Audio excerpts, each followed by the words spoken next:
अगर शरीर नहीं रहा तो सुख भी नष्ट हो गए,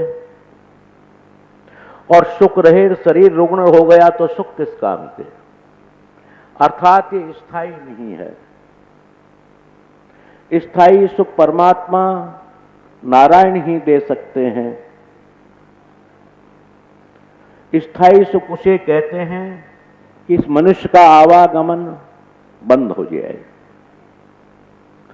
सबसे बड़ा कष्ट हमारा आवागमन है। बड़े ध्यान पूर्वक सत्संग प्रेमी विचार करें कि बच्चा पेट में 9 महीने तक उल्टा लटका रहता है। नीचे को सर होता है, ऊपर को पैर होते हैं। जब थोड़ी सी सजा दी जाती है तो बोले इसको उल्टा लटका दो, बहुत बड़ी सजा होती है ये, और वो उल्टा ही लटका रहता है। मल और मूत्र के अंदर में वो पलता रहता है जैसे नाली का कीड़ा। स्थायी सुख उसे कहते हैं कि इस मनुष्य का आवागमन बंद हो जाए। सबसे बड़ा कष्ट हमारा आवागमन है। बड़े ध्यान पूर्वक सत्संग प्रेमी विचार करें कि बच्चा पेट में 9 महीने तक उल्टा लटका रहता है। नीचे को सर होता है, ऊपर को पैर होते हैं। जब थोड़ी सी सजा दी जाती है तो बोले इसको उल्टा लटका दो, बहुत बड़ी सजा होती है ये, और वो उल्टा ही लटका रहता है। मल और मूत्र के अंदर में वो पलता रहता है जैसे नाली का कीड़ा। माँ मिर्ची भी खाती है, चाय भी पीती है, गरम ठंडा भी पीती है। कोई बहुत बड़ा उसके अंदर में परकोटा नहीं है, एक झिल्ली है, अर्थात पतला सा प्लास्टिक का थैला है, उसमें लटका रहता है। कितनी वो दुख यातना सहन कर रहा होगा। वहां पर वो अनवरत प्रभु का नाम स्मरण करता रहता है। हे प्रभु, मुझे आपके ये मोक्ष दे दे, मोक्ष नाम छुटकारा कर दे, और मुझे बाहर आ जाने दे। इतने तेरे नाम लूंगा, इतने शुभ कर्म करूंगा, इतनी सेवा करूंगा कि मेरा आवागमन बंद हो जाए। संसार का छोटा सा नुकसान हो जाता है तो अपन रोने लग जाते हैं। बड़ा भारी घर में क्लेश हो जाता है किसी चीज के खो जाने पर जब हम इस पूरे जीवन भर की कमाई को छोड़कर आंख बंद करेंगे, उस वक्त विचार करिए प्रेमी, कितना कष्ट होगा। जो जीवन भर हमने संग्रह किया, संचय किया, और उसको जाते वक्त छोड़ रहे हैं। आंख बंद हो रही हैं, इंद्रियां काम नहीं कर रही हैं। कितना भारी कष्ट होगा उस वक्त में। सबसे बड़े कष्ट यही हैं जन्म और मृत्यु। इस जन्म मृत्यु के चक्कर से वो परमात्मा श्री हरि नारायण ही छुड़ा सकते हैं, क्योंकि मोक्ष देना, कर्म बंधनों से मुक्त करना सिर्फ उन्हीं का काम है। स्वयंभू मनु शत्रुपा के लिए ब्रह्मा विष्णु महेश ने कई बार दर्शन दिए और वरदान मांगने को कहा, पर स्वयंभू मनु और शत्रुपा ने स्वीकार नहीं किया। और जब भगवान श्री नारायण आए तो तुरंत जो है हाथ जोड़कर खड़े होकर प्रार्थना की कि वरदान मांगो। स्वयंभू मनु जी बड़े विद्वान और आध्यात्मिक जगत के थे। उन्होंने कहा कि पहले शत्रुपा को अधिकार है, शत्रुपा स्वीकार करेगी। शत्रुपा से कहा वरम ब्रूहि, तो उन्होंने कहा तुभ्य पुत्र स्वकीयवत पुत्र, आपकी ही तरह मुझे बेटा चाहिए, आप जैसा ही चाहिए, आप ही चाहिए। वही भगवान श्री राम जी।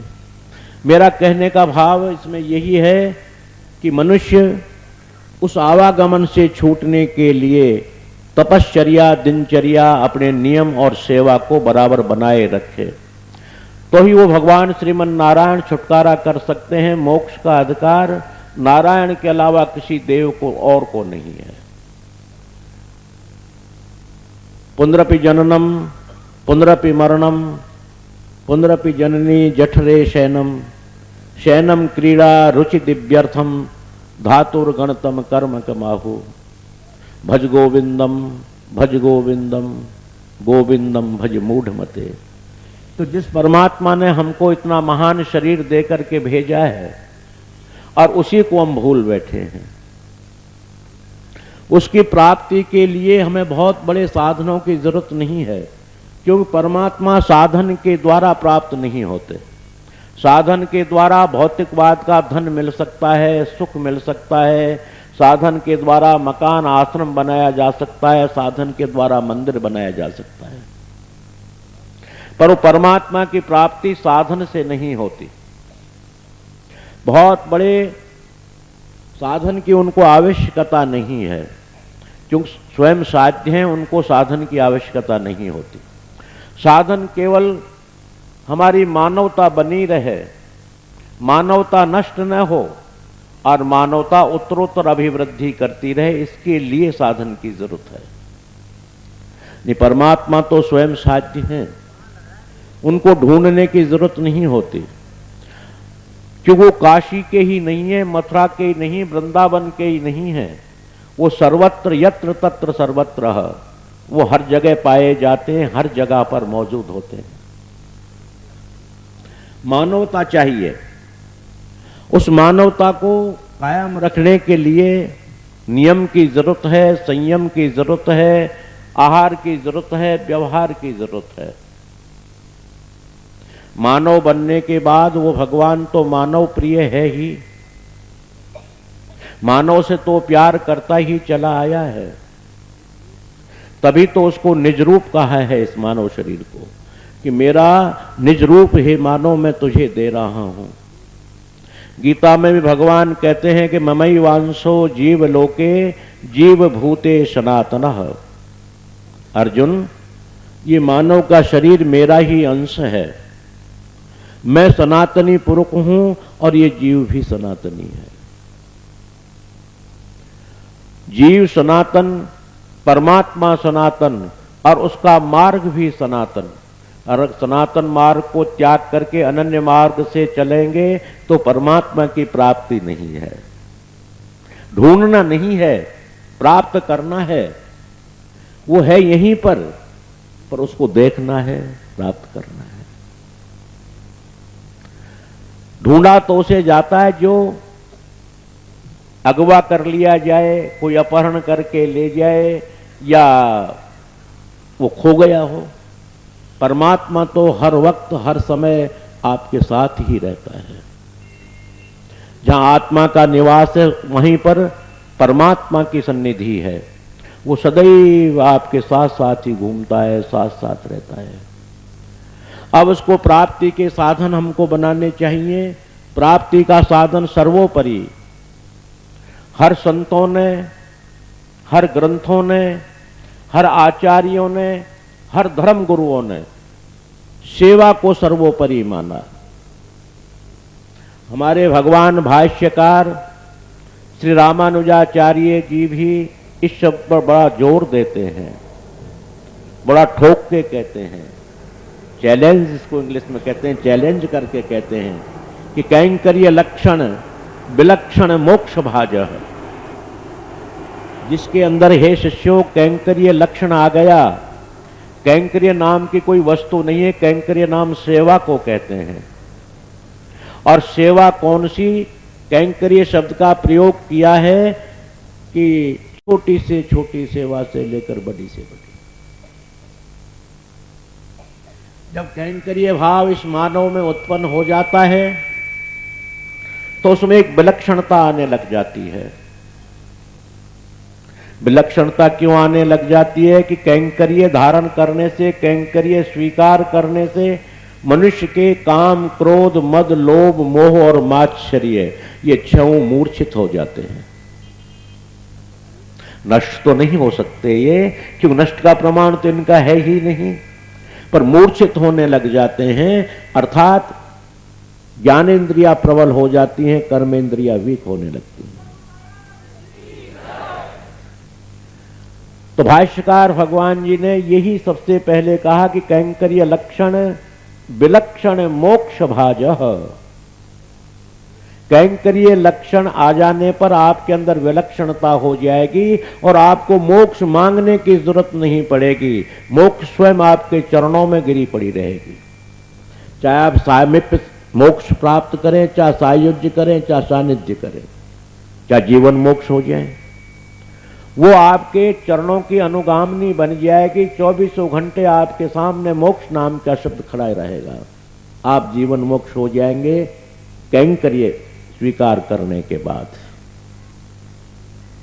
और कैंकर्य नाम मैंने बताया कि सेवा का है। बाबा नानक देव जी भी अपने गुरु ग्रंथ साहब में यही लिखते हैं कि जैसे जल में ही कमल निरामल मुर्गावी औसंगे, सेवा समरण भव सागर तरिए, नानक नाम हरि रत रंगे।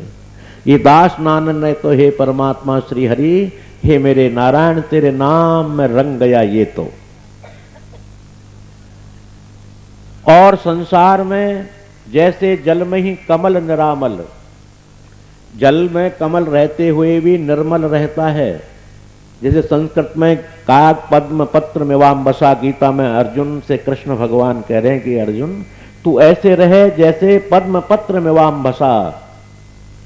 कमल का पत्ता जिस प्रकार जल में रहते हुए भी जल से अलग होता है, वही बाबा नानक देव जी अपनी भाषा में लिख रहे हैं कि जैसे जल में ही कमल निरामल मुर्गावी, मुर्गावी कहते हैं पनडुब्बी मुर्गी अर्थात जल मुर्गी, वो बहुत दूर तक पानी में डूब कर चली जाती है और जब उड़ती है तो उसके पंखों पर पानी नहीं होता। उस मुर्गावी की तरह हमें संसार में रहना है। सेवा समरण पहले नहीं लिखा उन्होंने, पहले सेवा लिखा, क्योंकि सेवा के बिना कैंकर्य लक्षण नहीं आ सकते। सेवा के बिना अभिमान नष्ट नहीं हो सकता। सेवा के बिना स्वाभिमान नष्ट नहीं हो सकता। सेवा के बिना क्रोध समाप्त नहीं हो सकता। सेवा के बिना कामना समाप्त नहीं हो सकती। इन चीजों को समाप्त करने के लिए, मन को एकाग्र करने के लिए, एक चित्त करने के लिए सेवा सर्वोपरि है। कि जो मानव सेवा करना सीख जाता है उसके लिए योग की आवश्यकता नहीं होती, नहीं उसको ध्यान की जरूरत होती, नहीं उसको और किसी प्रकार की जरूरत होती। क्योंकि जब वो सेवा करता है तो भगवान के लिए अब लक्ष्य आपका कैसा है सेवा का। सेवा सर्वोपरि शब्द है, निर्मल शब्द है। न ये रजोगुणी होती सेवा, न तमोगुणी होती, न सतोगुणी होती, न ब्रह्ममयी होती। अब ये साधक के ऊपर होती है। साधक के अंदर में मन की वृत्ति कैसी है, चिदावृत्तियां, उसके अनुसार ही सेवा का रूप बन जाता है। मानव की चिदावृत्तियों के अनुकूल उसकी कैसी वृत्ति है, कैसा उसका लक्ष्य है, उसके अनुसार सेवा फल देना शुरू कर देती है। अगर लक्ष्य हम भौतिकवाद का बनाते हैं तो मेरे प्रेमियों ये लक्ष्य तो लक्ष्य नहीं है, क्योंकि उस लक्ष्य को हम नहीं बनाएंगे जब भी पुनरपि जन्म पुनरपि मरणम होगा ही होगा। जो चीज होनी ही है उसका लक्ष्य क्या बनाए। अगर लक्ष्य नहीं बनाकर चलेंगे हमें भौतिकवाद के सुख का फिर भी मिलना है हमको तो। कि यत् पूर्व जन्म संचित स एव भाग्य स एव कर्म, वही कर्म है वही भाग्य जो पूर्व जन्म संचित है, वो तो हमें मिलना ही मिलना है। हमें लक्ष्य बनाना चाहिए आध्यात्मिक जगत का। किसी तीर्थ स्थल पर गए, वृंदावन गए, मथुरा गए, काशी गए, कांची गए, कहीं भी गए तीर्थ स्थल पर, और तीर्थ स्थल पर जाकर के हमने पिक्चर हॉल के टिकट बुकिंग करवा लिए तो क्या किया वहां जाकर। अरे वहां की तो सुंदर कृतियां हैं भगवान राधा की, भगवान कृष्ण की, उनका दीदार करे, मंदिरों का दीदार करे। मैं ये इसलिए बोल गया मेरे प्रेमी, मैंने आंखों से देखा है जो वहां पिक्चर हॉल में टिकट बुक कराते हैं, जाते हैं दर्शन करने के लिए वृंदावन। ठीक वही हालत हम भी कर रहे हैं। यहाँ कर्म क्षेत्र में आए हुए हैं और सुख दुख के चक्कर में पड़ करके उस कर्म को हम भूल रहे हैं। ठीक वही हालत हम भी कर रहे हैं। यहाँ कर्म क्षेत्र में आए हुए हैं और सुख दुख के चक्कर में पड़ करके उस कर्म को हम भूल रहे हैं। अगर सुख की कामना करनी है तो स्वर्ग में जाओ, दुख की कामना करनी है तो नरक में जाओ। न तुम स्वर्ग में हो न तुम नरक में हो, तुम कर्मलोक कर्म भूमि में हो। ये कर्म भूमि है। भगवान श्री कृष्ण बड़े स्पष्ट शब्दों में समझा रहे हैं अर्जुन को कि अर्जुन, धर्म क्षेत्रे कुरुक्षेत्रे समः वेता युयुत्सवः मामका पांडवश्चैव किम कुर्वतु संजय। ये धर्म क्षेत्र है, कुरुक्षेत्र है। कुरुक्षेत्र का नाम है और धर्म क्षेत्र का मतलब है ये कर्म। कौन सा कर्म? विवरण कर दिया, धर्म का कर्म। उस मुझे मेरी प्राप्ति का कर्म करने के लिए ये जगह है, और इस जगह में आकर हम सुख और दुख के चक्कर में पड़ गए, हानि और लाभ के चक्कर में रोने लग गए। लाभ हो गया तो बड़ी प्रसन्नता मनाने लग गए, हानि हो गए तो रात भर दिन भर खाया नहीं पिया नहीं, रोने लग गए। न ये रोने का है न ये क्षेत्र हंसने का है, ये अनवरत कर्म करने का है। और वो कर्म करने का जो भौतिकवाद का नहीं, जो आध्यात्मिक जगत का हो। परंतु हमारा तो लक्ष्य 99% भौतिकवाद का ही हम बनाकर बैठे हैं। कभी कभी माता के भजन गाती है राज, तो वो मुझे याद नहीं है, पर मैं इसके भाव ही याद है कि माई मैं तेरे आऊंगी वैष्णो देवी, मेरी 9 लाख की लॉटरी निकाल दे, मेरा मकान का पलस्तर करवा दे, मेरा लेंटर गिरवा दे। आहारे हमारा भारतवर्ष का मानव कितनी श्रेष्ठ बुद्धि है, जो माई से लेंटर गिरवा रहा है, माई से लॉटरी निकलवा रहा है, माई से जो दीवार का पलस्तर करवा रहा है, सफेदी करवा रहा है। बताइए, ऐसे तो भजन हो गए हमारे पास। ये कोई भी नहीं कहता है कि माई मुझे कुछ नहीं चाहिए, तू चाहिए।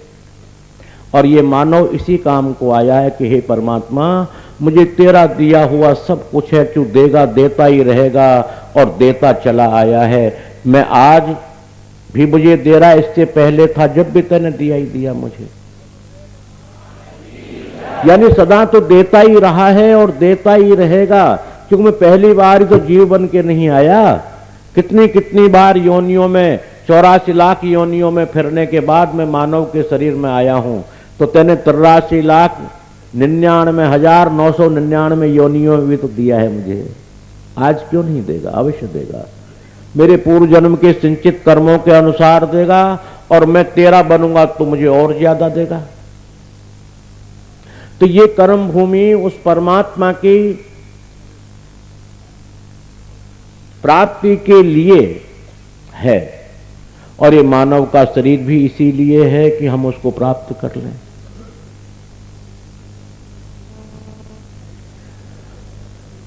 अभी अभी मैंने पहले कहा था कि वो साधनों से प्राप्त नहीं होता, बहुत बड़ी उपक्रियाओं से प्राप्त नहीं होता, न वो वेदों के द्वारा प्राप्त होता, न शास्त्रों के द्वारा प्राप्त होता। ऐसे कोई साधन उसको प्राप्ति के नहीं है। केवल जितने भी ये साधन है उस परमात्मा को प्रसन्न करने के लिए, मानवता कायम रखने के लिए ही है। जो मानव तो है ही, अब इस मानवता को बनाए रखें, उसमें सर्वोपरि शब्द सेवा है। सेवा के बिना मानव मानव नहीं बन पाता, क्योंकि उसमें अहम आ जाएगा तो मानव नहीं रहा, वो दानव बन गया। अहम का नाम ही तो दानव है। लोग कहते हैं कि रावण के सर के ऊपर सींग थे, पर बिल्कुल गलत बात है, ऐसा नहीं है। रावण बहुत सुंदर था, रावण बहुत विद्वान था, चारों वेदों का पढ़ा हुआ था और बहुत खूबसूरत था, ऋषि कुल में था। कहते राक्षसों के सींग होते हैं, ये केवल कहावत है, उनके सींग नहीं होते। सींग का मतलब है अहम, क्रोध। अहम रूपी और क्रोध रूपी दो सींग। और क्या कहते, तेरे क्या पर उग गए हैं? नहीं कहते हो दाऊद। जब आदमी थोड़ा सा जो है जरा ज्यादा बोलचाल करने लगता है, ज्यादा भाग दौड़ करने लगता है, तो लोग कहता है समाज क्या तेरे पर निकल आए, क्या तेरे सींग लग गए हैं? तो ऐसे कोई सींग नहीं थे, अहम रूपी सींग। और अहम नाम ही राक्षस का है। इतनी तपस्या करने के बाद भी उसमें मानवता खत्म हो चुकी थी और दानवता आ चुकी थी। तो ये मानव से ही दानव तैयार होता है, इसी से दुष्ट का निर्माण होता है, इसी से दैत्य का निर्माण होता है, मानव से।